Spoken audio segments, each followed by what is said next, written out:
Sean mis primeras palabras de saludo muy cordial por su gentileza al escucharme, y a la vez una advertencia.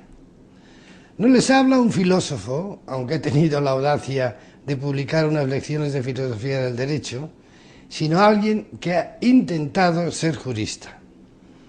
No es, por lo tanto, un pensamiento filosófico lo que voy a desarrollar, sino una construcción de juristas. Así pues, lo que voy a comentarles, en su núcleo principal por razones de tiempo, es la concepción clásica del derecho natural según la han transmitido los juristas desde los albores de la historia hasta hoy. Para comprender mis palabras, es preciso tener presente que la teoría y la praxis del derecho natural tuvo dos modos de transmisión: la tradición filosófica y la tradición jurídica. Hasta la codificación del siglo XIX, la tradición jurídica se transmitió a través de los comentarios, siempre breves, de los primeros pasajes del digesto, incluido en el Corpus Juris Civilis, y a la distinción primera del decreto de Graciano, componente del Corpus Juris Canonici. Característica de esta tradición jurídica fue ser escasamente sensible a las disquisiciones filosóficas que poco influyeron en esta tradición. No son pues los filósofos los que vamos a analizar, sino, como les decía, una construcción de juristas. La convicción primera y fundamental de la tradición clásica puede establecerse así: el derecho natural es verdadero derecho. Con ello no solo se quiere decir que existe el derecho natural, sino también que se tiene por inconcluso que posee naturaleza específicamente jurídica. Esta afirmación requiere ser explicada para poner de manifiesto su sentido. El derecho natural, a partir del positivismo iniciado en el siglo XIX, se ha enfrentado con dos clases de negación.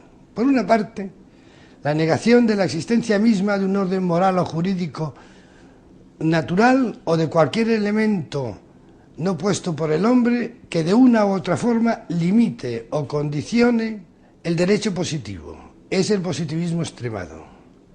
Por otro lado, la negación del derecho natural como una clase o tipo de derecho vigente, unida a la afirmación de la existencia de algún factor moral, ontológico, axiológico o noseológico, condicionador del derecho, a que en algún sentido ciertos autores han llamado derecho natural. Es el positivismo moderado, también denominado objetivismo jurídico. Es bien sabido cuán múltiples son las teorías que abarca el objetivismo jurídico. En él se pueden incluir corrientes kantianas y neokantianas que hablan del derecho natural como forma a priori del derecho, como idea o ideal formal del derecho. También la doctrina de las cosas, la jurisprudencia de principios, la línea de la estimativa y la axiología jurídicas, y las posturas de muchos otros autores que de una u otra forma postulan la existencia de factores que condicionan la interpretación del derecho positivo y, por lo tanto, el mismo derecho positivo. De estos autores, unos hablan del derecho natural, otros no, pero el uso del término derecho natural por los objetivistas no debe llevar a engaño. Tales condicionamientos no son el derecho natural en sentido clásico, y en mi modesta opinión, pienso que en tales casos no debería hablarse de derecho natural. Para la ciencia jurídica clásica, repito, el derecho natural es una clase o tipo de derecho vigente. Es pues derecho, y por lo tanto es, de suyo, derecho vigente. Cuando habla de derechos naturales, se refiere a verdaderos derechos del hombre que son defendibles en el foro. Si habla de la ley natural, se refiere a preceptos, prohibiciones o permisiones de la razón natural que forman parte del derecho vigente en la sociedad. Verdaderos derechos y verdaderas leyes dados por la naturaleza, pero cuyo origen se remonta, para los teístas, al supremo legislador que es Dios. Derecho vigente. parte del derecho vigente. Esta es idea fundamental de la concepción clásica del derecho natural. Es la concepción que encontramos en Aristóteles, en un conocido pasaje de la Ética a Nicómaco. Dice así: en el derecho político, esto es, el derecho vigente en una sociedad perfecta o polis, una parte es natural y la otra legal. Es natural lo que en todas partes tiene la misma fuerza y no depende de las diversas opiniones de los hombres. Es legal lo que en principio puede ser indiferentemente de tal modo o del modo contrario, pero que cesa de ser indiferente desde que la ley lo ha resuelto. El texto es bien claro. El derecho natural es una parte del derecho vigente de la polis. No menos claro es para lo que atañe al derecho romano el siguiente pasaje de las instituciones de Gallo. Todos los pueblos que se gobiernan por leyes y costumbres usan en parte su derecho peculiar, en parte el común de todos los hombres, pues el derecho que cada pueblo estableció para sí es propio de la ciudad y se llama derecho civil, como el derecho propio que es de la misma ciudad. En cambio, el que la razón natural establece entre todos los hombres es observado por todos los pueblos y se denomina derecho de gentes como derecho que usan todos los hombres. Así pues, el derecho romano usa en parte de su propio derecho y en parte del común de todos los hombres. Gallo es inequívoco. El derecho natural, el que establece la razón natural entre todos los hombres, que él llama derechos de gentes, es un derecho que se usa, un derecho vivo, que se aplica en la vida y en el foro. Obsérvese también que se habla de partim, del derecho total vigente. El derecho natural es una parte del derecho vigente. Ni Aristóteles ni Gallo teorizan en estos pasajes. El filósofo griego expuso lo que observó en la realidad. Gallo describió la práctica jurídica romana. Es bien conocido el papel del derecho de la razón natural en Roma. Por una parte, era el derecho que regulaba las relaciones entre ciudadanos romanos y extranjeros, a las cuales no era aplicable el ius civile. Por otra parte, tuvo una función importante en la tarea de humanización y adaptación del primitivo ius civile rígido y formalista. En cualquier caso, era un derecho vivo, parte del derecho vigente. El derecho natural tuvo y tiene en la tradición clásica, hemos dicho, y perdonen que sea tan repetitivo, pero es una idea que me interesa que quede grabada en su mente, la consideración de una clase o tipo de derecho vigente. Esta tradición clásica pervivió entre los juristas hasta la generación del kantismo y del positivismo, y es la que ha permanecido viva entre los caronistas hasta hoy. Podríamos preguntarnos ahora si la convicción de la tradición clásica del derecho natural acerca de la naturaleza jurídica de ese derecho natural, es decir, que es verdadero derecho, tiene algún fundamento racional. ¿Se trata de una tradición asumida acríticamente? ¿O existen argumentos racionales para aceptar la existencia del derecho natural? La cuestión del derecho natural no es otra que el problema de si existe un núcleo natural de juridicidad, o lo que es lo mismo, ¿es el derecho un producto cultural o es también una realidad natural? Sin duda, el derecho positivo, que no se olvide representa en todo caso la mayor parte del fenómeno jurídico, es una realidad cultural, obra del hombre. Esto es evidentemente un hecho indiscutido. Pero el problema ¿es el fenómeno jurídico en su totalidad un invento humano? ¿Un hecho cultural? ¿O existe un núcleo natural de juridicidad sobre el que se asienta el derecho positivo como fenómeno cultural?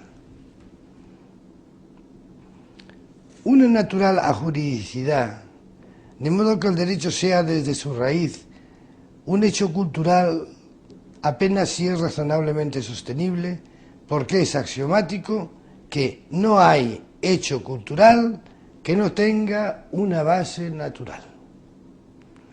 Para que el hombre produzca algo, es absolutamente necesario que tenga la capacidad natural para ello y que en la naturaleza se den los supuestos necesarios. Si el hombre no tuviese capacidad para ver, no existiría todo aquel conjunto de hechos culturales relacionados con la potencia visual, ni la pintura, ni la escultura, ni la televisión, ni el cine, ni todo cuanto descansa sobre la capacidad humana de ver. Por eso me parece de elemental sentido común que, pues existe el fenómeno jurídico, debe existir un núcleo natural de juridicidad. Obsérvese que no es suficiente cualquier potencia o capacidad para que exista el hecho cultural. La potencia debe ser del mismo orden del hecho cultural y en relación con él. Para poder nadar hace falta la capacidad natatoria. Para que exista la escultura hace falta el sentido estético, la visión y la capacidad manual. O en la naturaleza existe la dimensión jurídica, o ésta resultaría imposible e inexistente. Es lo que ocurre con los animales. Los hombres podemos hablar de derechos de los animales, y ahora parece que está de moda, y hacer declaraciones sobre ellos. Pero respecto de los animales y su conducta, tales declaraciones son vacuas. Pues los pretendidos derechos ninguna influencia tienen, como es obvio, en la conducta animal que es ajena a esa categoría. Si no hubiese juridicidad natural en el hombre, no habría derecho positivo. De ahí que, a mi juicio, la mejor demostración de la existencia del derecho natural es la existencia del derecho positivo. ¿Cuál es ese núcleo natural de juridicidad? Pienso que, por un lado, ese núcleo natural de juridicidad reside en la existencia de una dimensión jurídica de la persona humana, en virtud de la cual tiene la potencia natural necesaria para ser titular de derechos. Pero esto solo es posible si el hombre está constitutivamente estructurado, como ser dominador de su propio ser y de su entorno, lo cual debe admitirse, pues el hombre es persona, y ser persona implica poseer el dominio en su propio ser. Ahora bien, si el hombre es poseedor de su propio ser, es titular de algún derecho, el derecho al propio ser, lo cual quiere decir que es naturalmente no solo capaz de derechos, sino titular de derechos. Por otra parte, el núcleo natural de juridicidad supone la estructura natural de la persona para ser regulado por leyes sociales, lo cual implica alguna ley natural. En suma, pienso que en razón de lo dicho puede establecerse lo que podemos llamar la insalvable aporía del positivismo. Si no existe derecho natural, no puede existir derecho positivo. Y si existe derecho positivo, necesariamente existe derecho natural. Pasemos ahora a la segunda convicción de la concepción clásica. Siendo verdadero derecho vigente, el derecho natural no forma un orden jurídico o ordenamiento separado del derecho positivo. La idea de que existen dos sistemas jurídicos, uno natural y otro positivo, dos órdenes jurídicos completos en sí, ambos concurriendo en la regulación de la misma realidad social, no es la tradición clásica, sino la distorsionada visión que introdujo la escuela moderna del derecho natural, especialmente la dirección racionalista del siglo XVIII. Recordemos que el justnaturalismo racionalista concebía el derecho natural como el conjunto de leyes racionales que a su entender regía la sociedad humana por virtud de la naturaleza. Al igual que el universo tiene unas leyes físicas perpetuas, inmutables y universales, ajenas al cambio histórico, la sociedad humana poseería también unas leyes de la naturaleza, fijas e inmutables, ajenas al tiempo y a la historia. Estas leyes naturales, leyes racionales, formarían un sistema completo de normas reguladoras de la realidad social que se opondrían al derecho entonces vigente del antiguo régimen, que sería un derecho oscurantista. El derecho natural que el racionalismo ofrecía representaba para ellos el nuevo derecho, el propio de la era de las luces, que debía sustituir al viejo derecho de raíces medievales. De ahí que el ideal racionalista del siglo XVIII terminó por ser la plasmación de ese derecho racional en unos cuerpos legales, dando de este modo impulso al movimiento codificador. Así pues, derecho natural y derecho positivo se presentaban como dos sistemas de normas u órdenes positivos. Esta idea de los dos órdenes, natural y positivo, ha dejado un rastro tan fuerte que incluso bastantes neoescolásticos, contra toda razón, la han hecho propia. Pero a nadie se le oculta que ese naturalismo de los dos órdenes o sistemas debía conducir, y condujo, a la negación del derecho natural como derecho vigente. Si el derecho positivo es un sistema jurídico distinto del derecho natural y de él es propio un sistema de garantías judiciales y de ejecución coactiva, el derecho natural es un orden normativo sin garantía judicial y sin coacción. Eso ya lo advirtió Hobbes y lo puso de relieve Tomasio. La consecuencia, que ya sacaron los dos autores, es que el derecho natural tendría características peculiares distintas de las propias del derecho positivo, de tal modo que no sería propiamente derecho. El derecho natural sería ética o moral, conclusión racionalista que han aceptado no pocos neoescolásticos o neotomistas, pese a que no concuerda con la escolástica en general, ni con Santo Tomás de Aquino en particular. Esto es algo sobre lo cual debe tenerse una idea muy clara. Entender el derecho natural como moral o ética sociales no es la tradición clásica, sino una derivación de la escuela racionalista del derecho natural. Entendámonos bien. Sin duda existe una ética social natural, pero esta no es el derecho natural. Según la concepción clásica, el derecho vigente consta de una multiplicidad de factores divididos en dos grupos, una parte natural y una parte positiva. La palabra clave es parte. Una parte del derecho vigente, que forma un único sistema jurídico, es natural, y una parte es positivo. Recuerden que lo veíamos en Aristóteles y Gallo, y es nítidamente detectable tanto en la tradición jurídica como también en la tradición filosófico-teológica hasta el siglo XVIII, como es detectable en los canonistas hasta nuestros días. No hay pues más que un sistema jurídico, dotado de garantías judiciales y de ejecución coactiva. Este único sistema en parte es natural y en parte es positivo. ¿Tiene pues el derecho natural una garantía judicial? Naturalmente, el sistema judicial imperante en la sociedad. ¿Está dotado de coacción? Efectivamente lo está, es el sistema coactivo de la sociedad que, al igual que el sistema judicial, está al servicio del derecho vigente, de todo el derecho vigente, sea natural o positivo.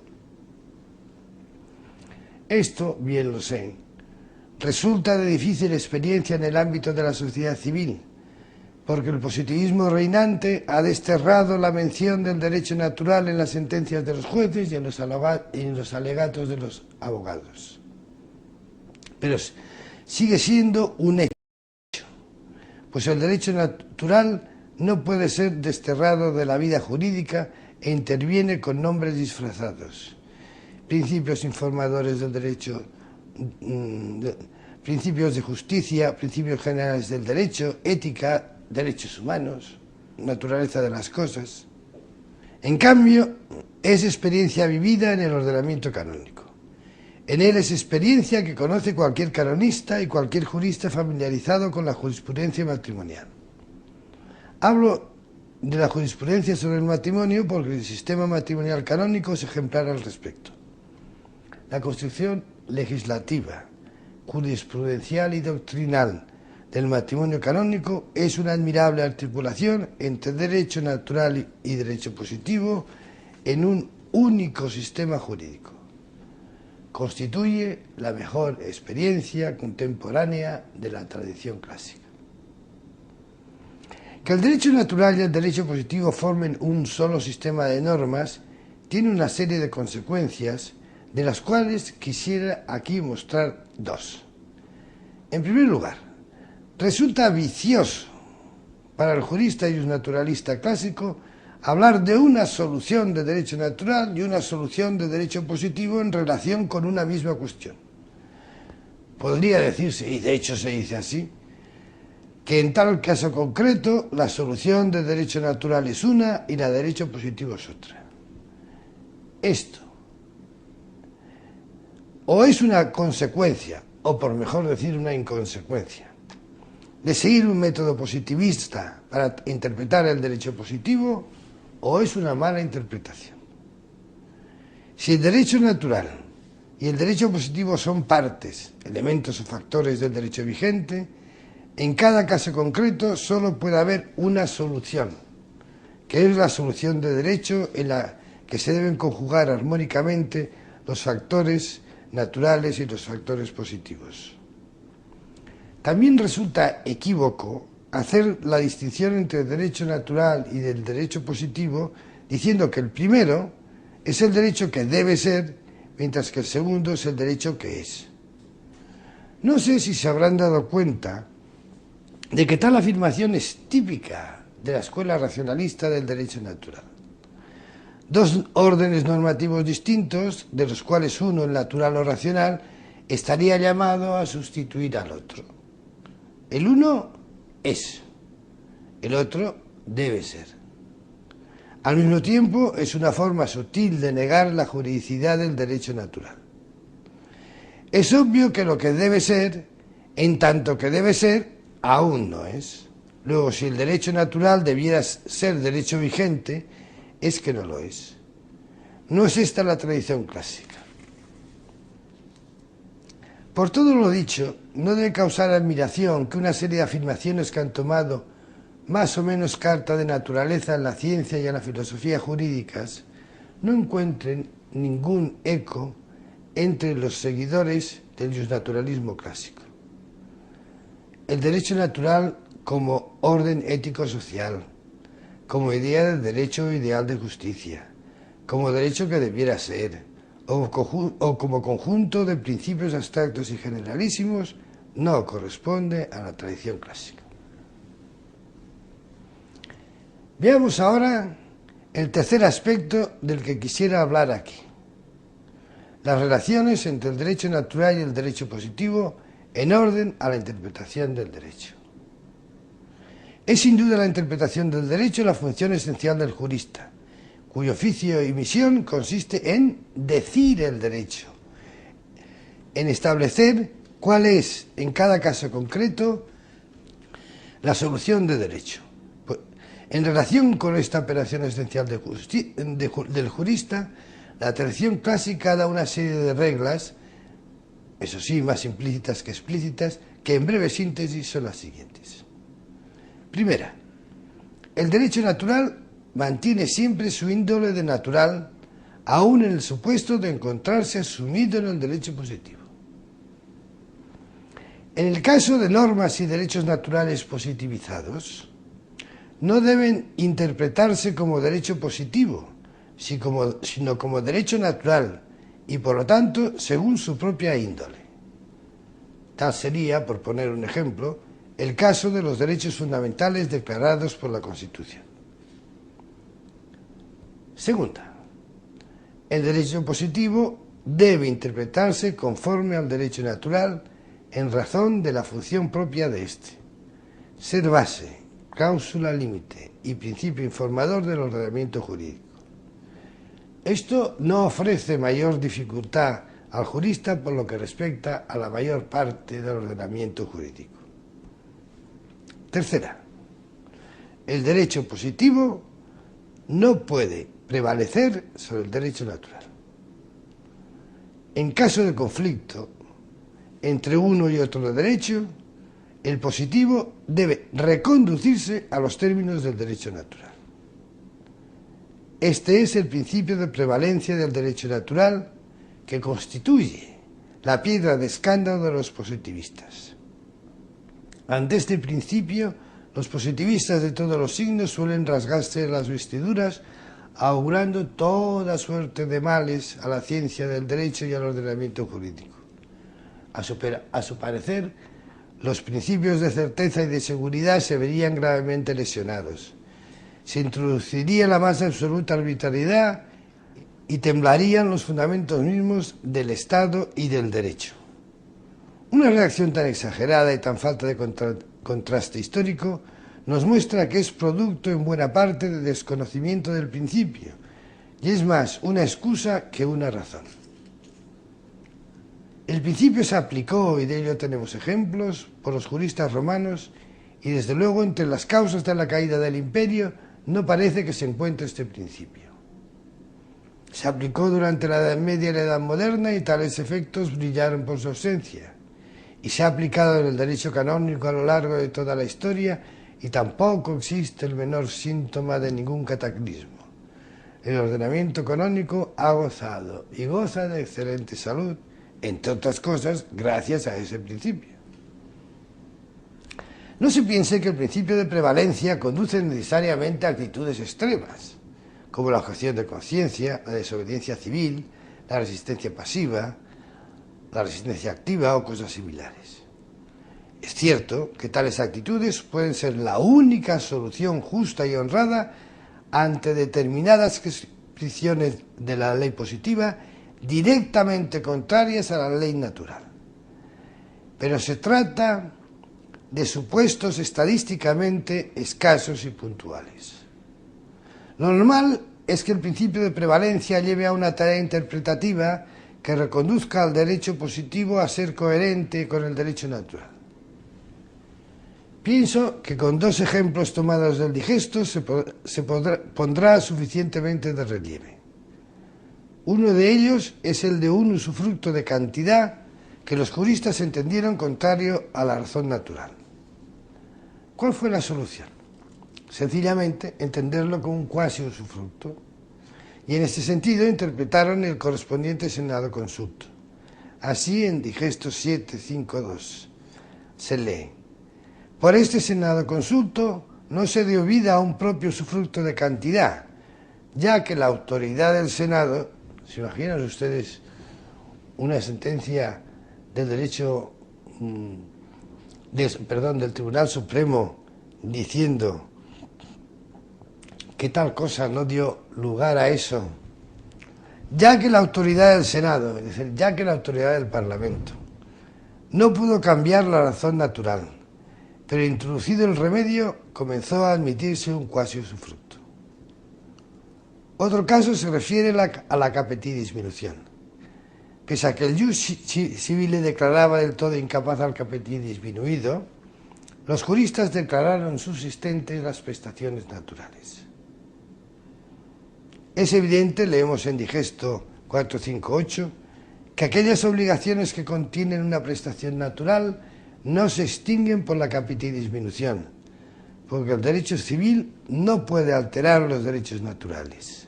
Así, la acción de dote subsiste aún después de la capiti disminución, porque está referida a lo que es bueno y justo. Fácilmente se advierte que la regla de la prevalencia no origina ningún cataclismo en el ordenamiento jurídico, ni ataca los principios de seguridad y certeza. Por el contrario, es un principio de humanización del derecho, de implantación de la justicia y de reconocimiento de los derechos fundamentales de la persona humana. No se olvide que lo que es contrario al derecho natural es injusto, representa una injusticia, y la misión propia del jurista no es tanto decir lo legal como decir lo justo. Por eso el escándalo de los positivistas ante este principio me parece un escándalo farisaico. Y con eso termino. Pienso que recordar la tradición clásica puede ser un recordatorio útil para los juristas empeñados en superar el positivismo jurídico ni en buscar nuevas vías para llegar a una ciencia del derecho más humana y más justas. Y como se me ha terminado el tiempo asignado, cierro aquí mi intervención. Gracias por su atención.